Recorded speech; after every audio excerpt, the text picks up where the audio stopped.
इस गली में चल रही है, कल 2 गली छोड़ के फिर चलेगी। भैया कथा तो चलती रहेगी, कथा कभी बंद नहीं होती। विश्राम हो सकती है एक स्थान से, लेकिन दूसरे स्थान पर प्रारंभ हो जाती है। लेकिन सुनता है तो वही है जो ठाकुर जी का प्रेमी होता है। अब वृंदावन में देखो कितनी कथाएं चलती हैं, गोवर्धन में देखो कितनी कथाएं होती हैं, लेकिन वहां तो लोग सुनते हैं, देखते प्रतिदिन कथाएं होती हैं। क्योंकि कहते हैं कि कथाओं को जितना सुने उतना नई लगती है। अब आप किसी फिल्म को देख लीजिए, 1 बार देखोगे, 2 बार देखोगे, 3 बार, चौथी बार तो ये कहोगे मैंने देख रखी है। लेकिन कथा आज मैंने किस प्रकार से कही है, कल कौन आएगा, कौन किस प्रकार से कहेगा, सभी का कहने का अलग अलग भावार्थ है, सभी अलग अलग प्रकार से समझाते हैं। इसलिए इसको कहते हैं श्रीमद् भागवत महापुराण। जितनी पुरानी उतनी नई, जितनी पुरानी होगी उतनी नई दिखेगी। चंदन को आप जितना घिसोगे उतना ही अच्छा कलर देता है, मेहंदी को जितना रगड़ोगे उतना अच्छा ही कलर देगी। ऐसे ही भागवत है, जितना सुनोगे उतनी नई लगेगी। लगेगी कि नहीं? ठाकुर जी की कथा है, कभी पुरानी होती नहीं, ये तो हमेशा नई रहती है। क्या करें, पर लोगों की भ्रांति है, लोगों की मति है, बिगड़ चुकी है। बताया कैसे? पहले इस कॉलोनी में आए थे ना तो बड़ा भाव हुआ करता था। आज तो घर घर में लड़ाई है, आपस में पड़ोसी से पड़ोसी बात नहीं करते। अहम, कौन बोले मैं हूं, जो भी हूं, अहम है सबके अंदर। अहम, एक बात बताएं, मरने के बाद अहम को लेके कहां जाओगे? जितना हो इस मानव शरीर से प्रेम करना सीखो, सभी के साथ प्रेम से रहो। अंतिम यात्रा में जितने लोग जाते उतना ही अच्छा रहता है। जब लगे ना कि आपको घमंड आ रहा है, जब लगे कि हमारे अंदर अहम है, तो ये काम करना। दुनिया तो मरने के बाद शमशान जाती है, अब जिंदे ही शमशान जाकर 5 मिनट बैठकर देखना, इस माया से दूर हो जाओगे। क्योंकि शमशान में माया प्रवेश नहीं करते। फिर तो ऐसा लगेगा कि इस दुनिया में है क्या। मजाक नहीं करना, शमशान में कोई भूत जिंद नहीं है। जब लगे कि अहम आ रहा है, घमंड आ रहा है, तो 5 मिनट जाके भले ही शमशान में बैठ जाओ और उन चिताओं को देखो, वहां माया नहीं आएगी। वहां फिर ऐसा लगेगा कि मैं क्यों झगड़ूं, किससे झगड़ूं, किसके लिए इतना कमाता हूं, क्या करना है। अंत में तो जाना ही है, अंत में तो मरना ही है। ये शरीर है, नश्वर है, नाशवान है, इसे तो मरना है। तो घमंड किस बात का, झगड़ा किस बात का? बोले महाराज वो मुझसे ऐसे ऐसे बोला, गलत बोला। अरे भैया बोला ही तो है, जिप्या है मास, रबड़ है, जितना खींचोगे उतना लंबा होगा, और रबड़ को छोड़ दोगे तो वही छोटी सी हो जाएगी। छोटी सी बात को बड़ा बनाओगे तो दुश्मनी बढ़ेगी। आज हम तुम लड़ रहे हैं, झगड़ा कर रहे हैं, कल हमारे बच्चे करेंगे, परसों उनके बच्चे करेंगे, झगड़ा है बढ़ता चला जाएगा। इसलिए झगड़ा किसी से नहीं करना चाहिए, सबसे प्रेम करो, प्रेम से रहो। एक बात और बताएं, शहर में लोग आपस में ही बात नहीं करते, पड़ोसी पड़ोसियों से बात नहीं करते, और गांव में सभी आपस में बात करते हैं। वहां तो किसी से कोई बात, वह झगड़ा भी हो जाएगा ना, 1 दिन चलेगा, 2 दिन चलेगा, 3 दिन, 1 महीने चलेगा, फिर वापस में बात करने लग जाएगा। किस चीज का अहंकार है? मरना है, निश्चित है। ना 1 फुट तुम लेके जा सकते हैं, ना 1 फुट वो है लेके जा सकता है। सबको मरना है, निश्चित है। कोई जीवित रहने वाला इस दुनिया में नहीं है। कोई इस दुनिया में जिंदा नहीं रहता है। और ये आत्मा इस शरीर से कितना भी प्रेम कर लो, कितना भी खसखस का सावन लगा लो, कितना भी चवर प्रकाश खा लो, चवर प्राश, हाँ, कितना भी स्वर्ण भूति खा लो, ये शरीर तो जलना है, निश्चित है। और जल के सुबह से थोड़ी सी राख हो जाएगी, और वो भी राख एक दिन उस स्थान से भी उड़ के कहीं दूर चली जाती है, वहां भी नहीं रहती।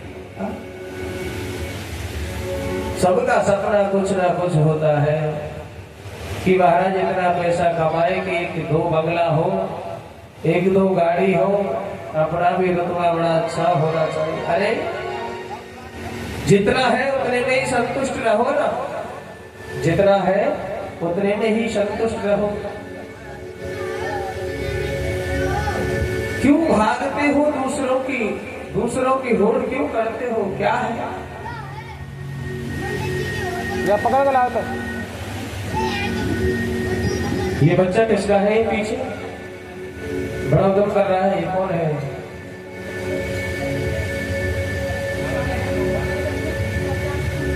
जितना है उतने में ही संतुष्ट रहिए, क्योंकि संतोष ही सदा सुखी। नहीं तो किसी कवि ने दो पंक्ति में बड़ी सुंदर बात बताई कि हर कोई देखे एक सपना, हर कोई देखे एक सपना, तो बगला मोटर गाड़ी का,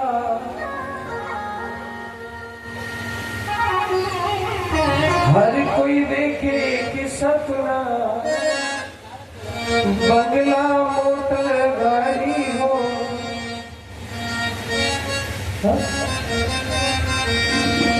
100 एकड़ खेती बारी हो, कि हर कोई देखे कि सपना, बंगला मोटर गाड़ी हो, अपना भी रुतबा हो ऐसा, टाटा अंबानी जैसा।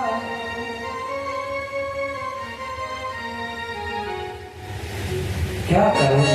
कहाँ लेके जाओ? टाटा अंबानी को भी करना है, वो कौन सी छाती पर रख के ले जाए? बॉडी के पार्ट को बदलवा सकता है, लेकिन सांस को कैसे बदल सकता है? आत्मा को निकलने से कैसे रोक सकता है? जब जैसे मकान का किराया पूरा हुआ, ऐसे ही शरीर का जब समय पूरा होता है, जीव का समय पूरा होता है, इस पुराने मकान को छोड़ के नए मकान में चला जाता है। अभी चल रहे श्राद्ध, बोले महाराज पित्र आए हैं, पितरों को श्राद्ध खिलाना। अरे भैया, उनको तो दूसरा शरीर पहले ही मिल गया, मिला कि नहीं? एक किराएदार दूसरे मकान में, एक किराएदार जब मकान को छोड़ता है तो पहले वो मकान देखता है। ऐसे ही ठाकुर जी के पास जब ये जीव जाता है तो इसके लिए पहले से व्यवस्था है कि इसके लिए कौन सा मकान देना है। शरीर से जीव निकला और निकल के दूसरे घर में चला जाता है, फिर तुम खीर खिलाओ, पूरी खिलाओ, कुछ खिलाओ, वो खाने नहीं आता। आता है? नहीं आता। मंजिल है, सही मार्ग पर चलो, प्रेम सबसे करो, सबसे प्रेम से बात करो। अरे दो चार बात कोई गलत कह जाए सुन लीजिए। महापुरुष कह गए, गांधी जी वाली बात है कि कोई दो बात कह जाए सुन लीजिए, एक गाल को कोई चाटा मारे दूसरा कर लीजिए। क्यों बनते हो भैया तो बब्बर शेर?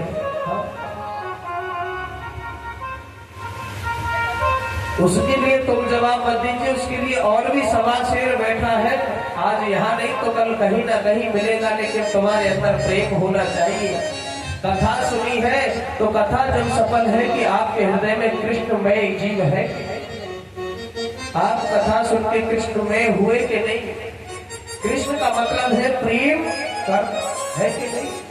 कृष्ण का मतलब है प्रेम करना, कृष्ण और राधा, यानी कृष्ण का मतलब है प्रेम करना। जो हो गया सो होने दीजिए, बस प्रेम करते। कौन कौन प्रेम करेगा आप सभी से? अच्छा, और नहीं करेंगे प्रेम? 2-3 ही लोग प्रेम करने जाते हो, लठ बजाएंगे लकड़ी। अगर अगली बार आया कॉलोनी में पता लगे कि आपस में बनते नहीं है, फिर क्या करोगे?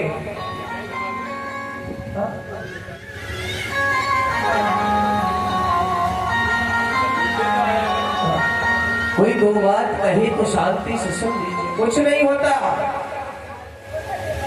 कुछ नहीं होता। सनातन धर्म सिखाता है प्रेम करना। आप पहले, सबसे पहले अपने धर्म को बचाइए। अभी 3-4 दिन पहले घटना है, याद आ गई तो बताना। बेंगलोर की घटना है। पहले धर्म की रक्षा कीजिए, लड़ना क्यों है? एक बेटी 32 साल की, 24-25 साल की, 28 साल की हो। अब आजकल की बेटियों की और बेटाओं की बताएं तो क्या बता, वो बेटी दूसरे धर्म में पहुंच गई।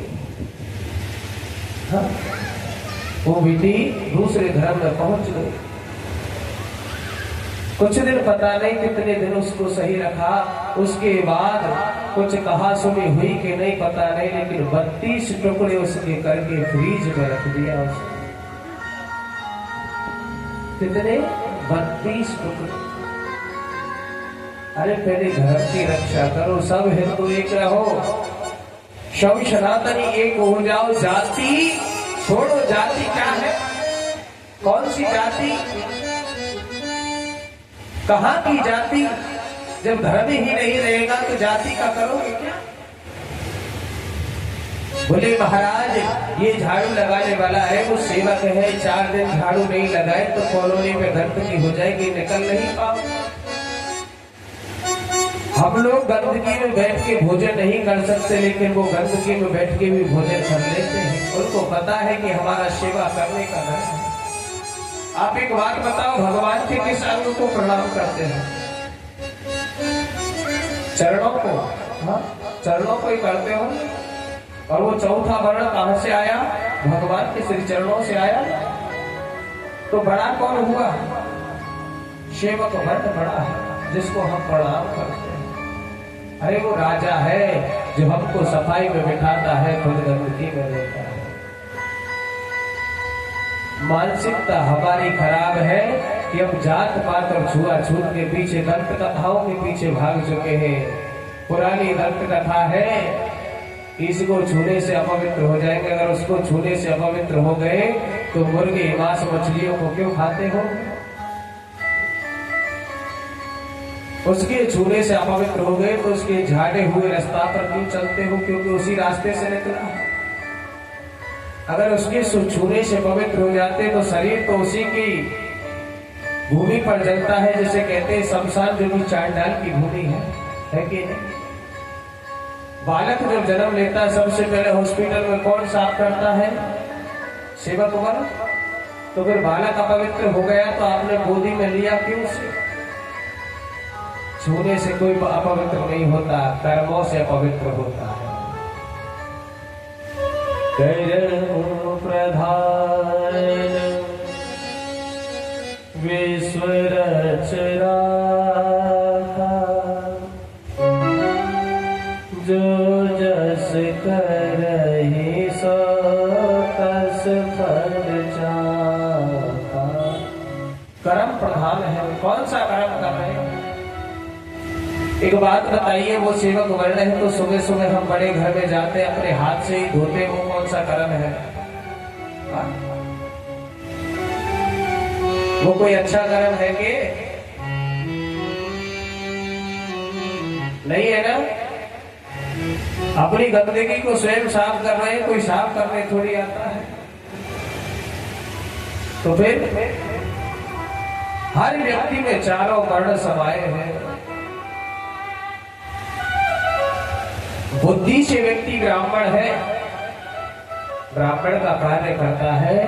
बुद्धि से व्यक्ति ब्राह्मण है, धर्म की रक्षा के लिए हाथ उठाता हो, धर्म की रक्षा के लिए अपने जीवन को अर्पण करता हो, वह व्यक्ति क्षत्रिय है। उसी में क्षत्रिय है जिसने धर्म की रक्षा के लिए हाथ उठाए, पेट भरने का कार्य प्रारंभ कर दिया, वही व्यक्ति वैश्य है कि नहीं। और जब हम जाते हैं गंदगी के लिए तो वही वर्ण शुद्ध वर्ण है, सेवक वर्ण है कि नहीं। एक ही व्यक्ति में चारों वर्ण समाये हैं, तो जाति बची कहां, जाति रही कहां। कहते हैं भोजन उसके घर नहीं करना चाहिए जहां पवित्रता ना हो, भोजन उसके घर करना चाहिए जहां पवित्रता होनी चाहिए। और वो पवित्रता किसी के भी घर में मिल सकती है। एक ब्राह्मण है, उसके घर में पवित्रता नहीं है तो भोजन कर सकते हो? अरे जल भी नहीं पी सकते। और एक सेवक वर्ण है, उसके घर में सफाई है, अच्छी भगवान की सेवा होती है, ना प्याज खाता है, ना लहसुन खाता है, ना मांस मच्छी से हाथ लगाता है, तो उसके घर में भोजन करना पाप है ही नहीं। है क्या? नहीं है। संत रविदास जी, संत शिरोमणि रविदास जी जुलाहा परिवार में हुए, मोची परिवार में। मां गंगा के बड़े भक्त हैं, अनन्य भक्त हैं। या कह लीजिए कि मां गंगा के पुत्र हैं। बड़े भाव से मानते थे, लेकिन उनके पास मां गंगा के दर्शन करने के लिए पैसा नहीं। एक दिन पूछो या उनको पंडित कह लो या पाखंडी कह लो, क्योंकि जो ब्राह्मण होगा वो पाखंड नहीं करता, क्योंकि ब्राह्मण कोई जाति है ही नहीं। जिसने वेद पढ़ा, ब्रह्म को जाना, वही ब्राह्मण है। जिसने वेद पढ़ा, ब्रह्म को जाना, वही ब्राह्मण है। ब्राह्मण कभी पाखंड नहीं करता। पाखंड वो करते जो अपने आप को ज्यादा ज्ञानी मानते हैं। अब वो जा रहे थे गंगा स्नान के लिए, वही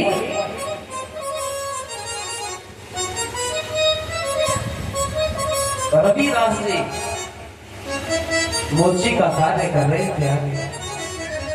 कहानियां तो कई है रविदास जी की, लेकिन एक कहानी ये भी है कि मोची का कार्य कर रहे थे। तो जब वहां से निकल कर जा रहे थे तो संत रविदास जी ने उनसे कहा था, जो गंगा स्नान करने जा रहे थे, पाखंडी है, अब जो अंधविश्वास फैलाया, जिन्होंने छुआछूत फैलाया, जिन्होंने अपने आप को बहुत बड़ा ज्ञानी माना, क्योंकि कहते हैं ज्ञानी वो होता है जो कभी दूसरों को अपने से बड़ा माने, किसी का अपमान ना करे, किसी के प्रति द्वेष ना रखे, वह ज्ञानी है। तो संत रविदास जी ने कहा कि आप गंगा स्नान करने जा रहे हैं, तो मेरे पास एक कौड़ी है, ये ले जाके मां गंगा को समर्पित कर देना और कहना कि आपके पुत्र रविदास ने भेजा है। पहले तो खूब हंसे, फिर स्नान करने सभी चले गए थे। वहां 3-4 लोग थे, स्नान किया है।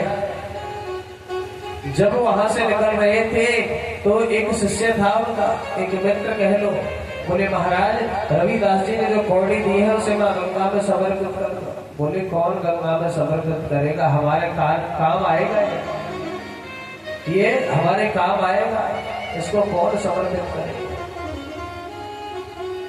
हाँ? इसको कौन समर्पित करे, ये तो हमारे काम आने वाली चीज है। ऐसा है। जब जाने लगे तो मां गंगा ने आवाज लगाई,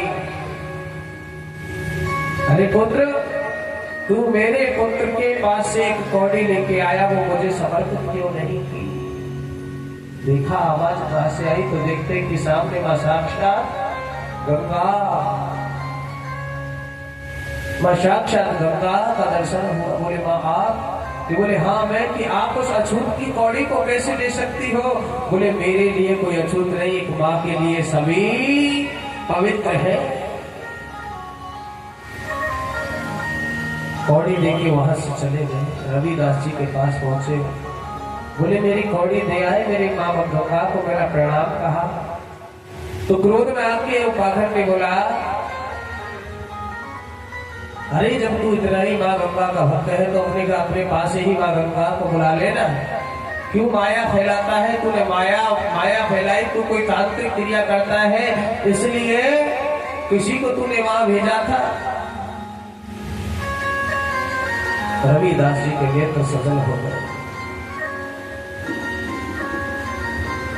माँ गंगा से प्रार्थना की कि माँ, अगर मैं आपका पुत्र हूँ, आपकी संतान हूँ, तो मेरी विनती सुनना और माँ यही प्रकट होना।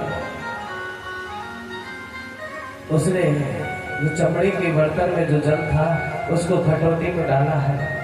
अब जैसे ही खटोटी में डाला, उस खटोटी से माँ गंगा का प्रादुर्भाव हुआ। बोले गंगे मैया की जय। इसको देखकर सभी जो अपने आप में ज्ञानी बनते थे, उनके आंखों के सामने अंधेरा छा गया। तब माँ गंगा ने उनको शिक्षा दी कि बेटा, मेरे इसलिए तो सभी पुत्र समान है, कोई कैसा भी हो, सभी पवित्र है, सब कर्मों से पवित्र होते हैं और कर्मों से अपवित्र होते हैं। भगवान के लिए सब समान है। कोई जिसको आप नीच कहो वो भी भगवान का पुत्र है, जिसको आप ज्ञानी कहो वो भी भगवान का पुत्र है। परम लाडले पुत्र होते हैं जो कर्मों से अच्छे कर्म करते हैं, और जो बुरे कर्म करते हैं वो राक्षस होते हैं। है दोनों ही पुत्र। जो बुरे कर्म करते अपनी खुशी के लिए अपनी भाई की जमीन को छीन ले, अपने स्वाद के लिए जीव हत्या करते हैं, वो है राक्षस। अपने शरीर सुख के लिए चलती हुई स्त्री के साथ गलत करते हैं, वो है राक्षस, दुष्ट पापी अत्याचारी। अपने शरीर सुख के लिए किसी की भी हत्या कर देते हैं, वो है दुष्ट राक्षस। और जो अपना सब कुछ त्याग कर दूसरे को दे देते हैं, सबसे प्रेम करते हैं, किसी से झगड़ा नहीं, किसी से द्वेष नहीं, वो भगवान के सच्चे पुत्र होते हैं। कौन होते हैं? पुत्र होते हैं। एक बार राधे राधे बोलना पड़ेगा, क्योंकि मंजिल तक पहुंचने के लिए हमें